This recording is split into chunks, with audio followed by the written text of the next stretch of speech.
Douglas Gonçalves e Tiago Marques falam nesse encontro de uma maneira clara e objetiva de como descobrirmos o nosso chamado.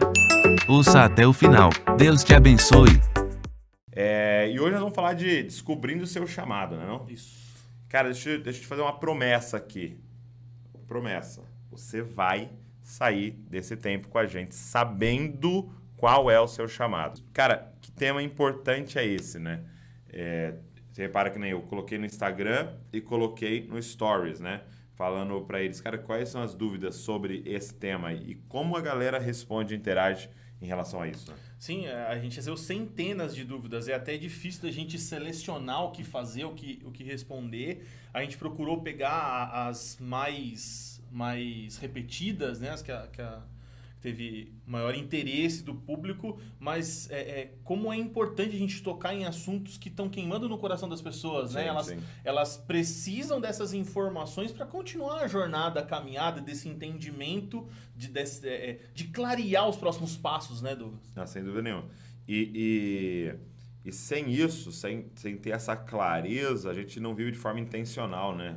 A gente vai meio que deixando a vida levar e quando você vê, passou 15 anos, passou 20 anos, passou 30, você está casado, você está no meio da sua vida e olha para trás e fala, cara, o que eu construí, né? Tipo assim, eu não vi passar, tô aqui com 50, já começando a ter umas dor no joelho, já um monte de coisa e fala, cara, o que eu fiz com esse período? Então, a gente alcança muito jovem e a gente tem essa oportunidade de falar sobre isso, acho que vai ser muito relevante. Então, vamos embora. Vamos começar, Ti, definindo essa questão.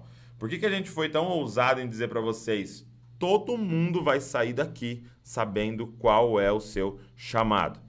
Por quê? Porque eu creio que a gente usa o termo errado para chamado, né? Quando as pessoas nos mandaram as dúvidas aqui, por exemplo, meu chamado está ligado a somente coisas que eu faço para Deus, trabalho secular e tempo integral é o meu chamado e tal. Então, toda vez que as pessoas estão falando chamado, eu creio que, na verdade, elas estão falando sobre outra coisa.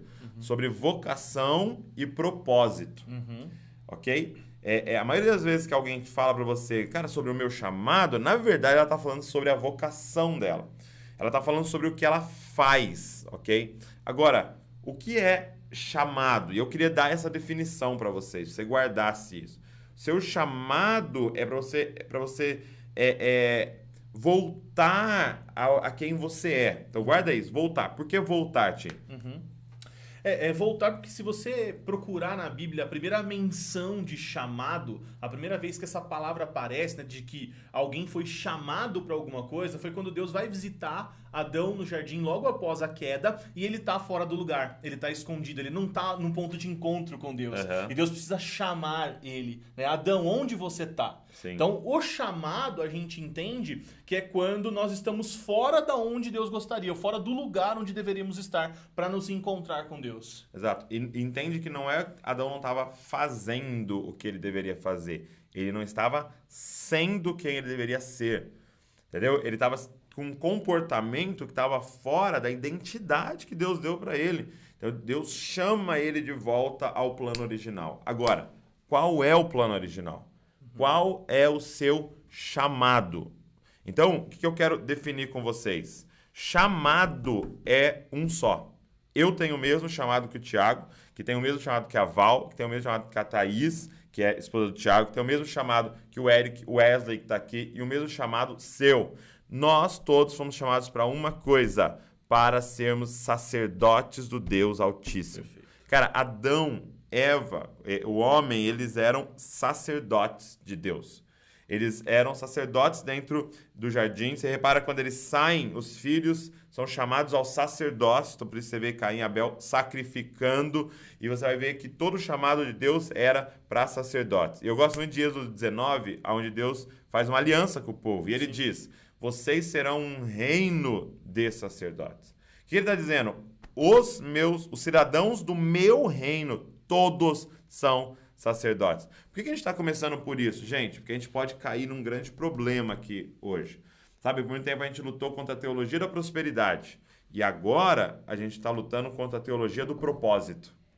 Entendeu? Na nossa época de mais coaching e tal, a gente está lutando contra a teologia do propósito. Na teologia da prosperidade, o símbolo para saber se alguém tinha Deus era se ele estava próspero, se ele estava enriquecendo. Isso mostrava, Deus está na sua vida. Na teologia do propósito, o símbolo é se você sabe seu propósito, se você está fazendo algo relevante, você está mudando a história, você está mudando a sua geração, você está não sei o quê e tal, aí não, então tem Deus na vida dele, porque ele tem um propósito. Não. Isso não é símbolo de você ter Deus. Símbolo de você ter Deus é você tem relacionamento com Deus. Ok? Então, qual é o verdadeiro evangelho? Deus veio e rasgou o véu para você ter acesso. Cara, é tão importante isso, porque quanta gente a gente encontra que não é satisfeito em Deus. E aí quer arrumar um propósito para se satisfazer.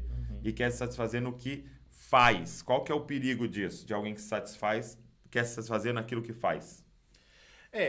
Ele vai fugir da essência de quem Deus é, né, Douglas? Porque Deus depositou em nós algo que só pode ser preenchido por Ele. Né? Qualquer coisa que você tentar substituir por Deus vai se transformar num ídolo. E todo ídolo cai. E quantas vezes ministério virou ídolo? Exato, ministério, a sua posição, a sua profissão, enfim, né? Como a gente costuma dizer, algumas pessoas trocam a sua própria identidade por esse ídolo criado, né? Quando um cara é médico, ele se apresenta como doutor fulano, quando é advogado, doutor fulano, quando é pastor, pastor fulano, mas pastor não é quem você é, talvez seja um ídolo que você criou, só que toda vez que você levanta um ídolo, Deus derruba o seu ídolo. Doideira isso. E aí, cara, o que acontece? Você fica nessa. Eu só me sinto valioso, útil, completo quando eu estou fazendo algo. Então, a primeira coisa que eu queria colocar de fundamento aqui, eu quero que você entenda o seu chamado. Você foi chamado para ser sacerdote do Deus Altíssimo. Cara, tem um lugar que Deus está falando, volta, para minha presença. Isso. Ministra o meu coração todos os dias e seja ministrado por mim todos os dias. Ama o Senhor e seja amado pelo Senhor. É aquele lugar secreto. Sim, eu estou falando de devocional, estou falando de tempo a sós com Deus, estou falando de vida vertical. Você entender que o seu lugar é todas as manhãs, pondo lenha no altar do Senhor para que nunca o fogo acabe. Cara, e esteja satisfeito ali. Nesse relacionamento esteja satisfeito. Eu sei que você está aqui numa expectativa. Douglas, me fala qual é a minha vocação, me ajuda a achar meu propósito, o que eu tenho que fazer. Mas, cara, eu preciso começar dizendo, cara, antes de tudo que você tem que fazer, eu preciso falar de quem você é. Você foi chamado, cara, para ter relacionamento profundo com Deus, cara. Profundo. E, na verdade, Douglas, é um erro de perspectiva. Porque você está querendo olhar para algo lá na frente sem ter construído a base.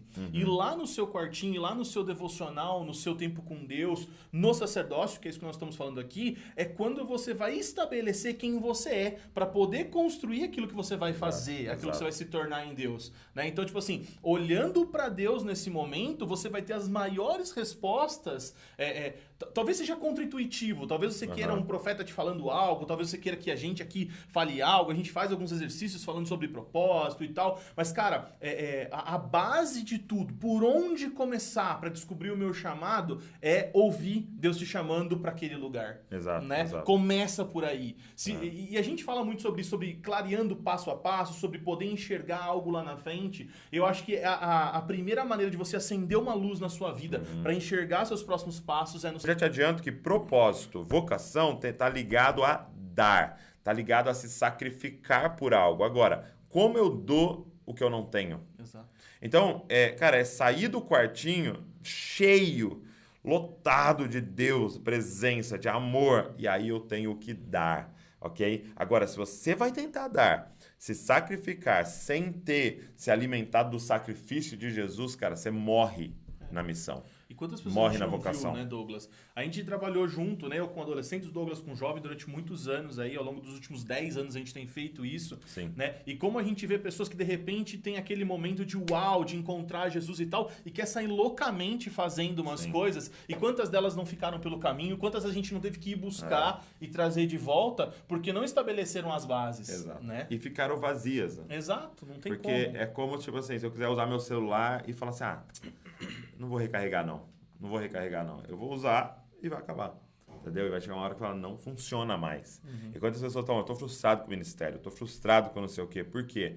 Porque, cara, você não tá recarregando. entendeu? E aonde é o local? É, cara, no seu secreto, onde você é cheio de amor.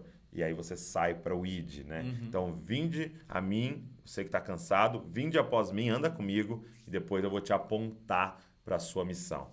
Então, cara, isso é chamado. Então, aqui, eu quero dizer que eu cumpri a minha meta. Todo Sim. mundo sabe o chamado.